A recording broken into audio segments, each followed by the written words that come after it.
Irmãos, a paz do Senhor Jesus para todos. Para quem não me conhece, eu sou o pastor Júnior Nunes. Eu quero convidar você a se inscrever no meu canal e também tá ativando o sininho para receber as notificações. Eu quero falar sobre o Espírito Santo. E o primeiro ponto e importante saber é que o Espírito Santo ele não é menos importante do que Deus ou Jesus, por ser a terceira pessoa da Trindade. Ele é a terceira pessoa da Trindade não porque é menos importante, mas porque é a terceira pessoa a se manifestar durante a história bíblica. Deus em sua essência, Deus é uno. Em personalidade, Deus é trino. O Espírito de Jesus também é Deus. No Antigo Testamento, o Espírito Santo, ou conhecido primeiramente como Espírito do Senhor, ele vinha pontualmente para reis, sacerdotes e profetas, salvo por alguma eventualidade, ele vinha por outra ocasião, mais especificamente para essas três categorias. A primeira vez que o Espírito do Senhor aparece na narrativa bíblica, temos uma característica muito importante dele. A primeira característica que vemos no Espírito do Senhor é que quando Gênesis capítulo 1 fala que a terra estava sem forma e vazia, e diz a Bíblia, o Espírito de Deus pairava sobre a face das águas, se movia sobre a face das águas. E com isso nós já observamos que o Espírito de Jesus, ele não fica parado, ele sempre está em atividade, ele sempre está ativo. Então ele vinha para essas três classes de pessoas, reis, sacerdotes e profetas. Vinha, fazia o que tinha que ser feito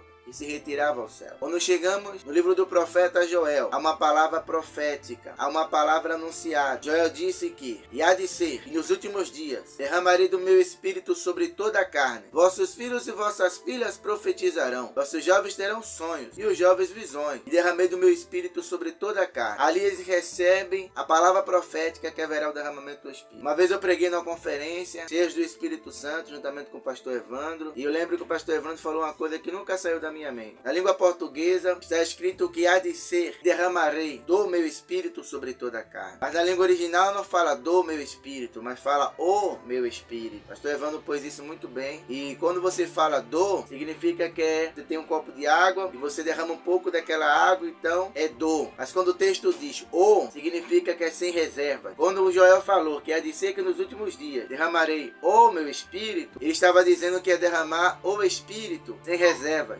Ele não viria apenas um dia e voltaria.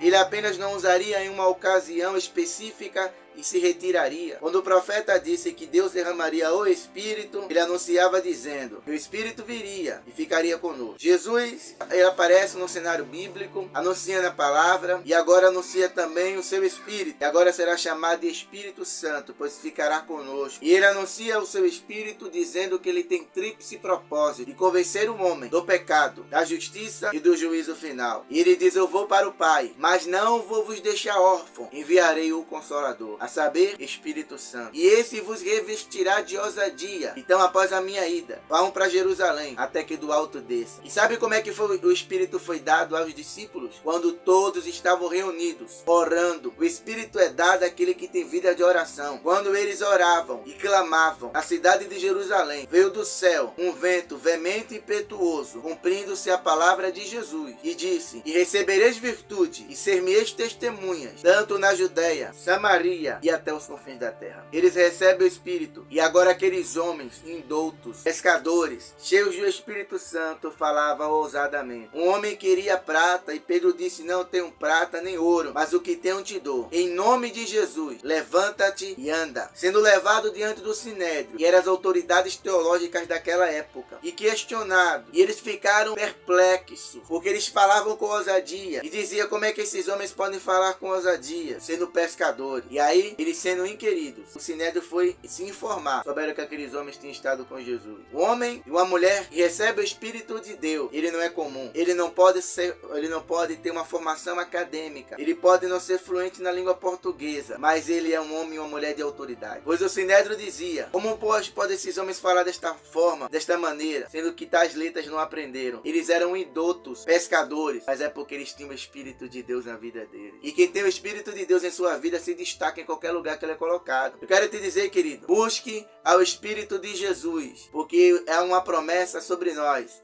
A promessa que nos últimos dias ele derramaria o seu Espírito sobre todo aquele que clamasse e orasse ao Senhor. Seja cheio do Espírito Santo. Receba o Espírito Santo neste dia. Seja ousado no seu trabalho. Seja ousado na sua faculdade. Seja ousado na rua, porque você tem o Espírito de Jesus. E quem tem o Espírito de Jesus não se preocupa com o que há de falar, porque disse Jesus, naquele grande dia, na hora que alguém for confrontá-lo, vocês não se preocupem com o que irão falar, porque quem falará é o Espírito que eu vou dar a vocês. Então o Espírito está na terra, está no meu corpo e no seu corpo. E agora a palavra de Deus diz que vós sois templo e morada do Espírito. Vós sois templo e morada do Espírito. Então não entristeçais o Espírito, a quais está selado para o dia da redenção, o dia do arrebatamento da igreja. Porque o mesmo Espírito que ressuscitou Jesus dos mortos há de nos ressuscitar e nos arrebatar naquele grande dia. Tá bom, querido? Que Deus te abençoe poderosamente e que nesse dia você seja cheio do Espírito Santo.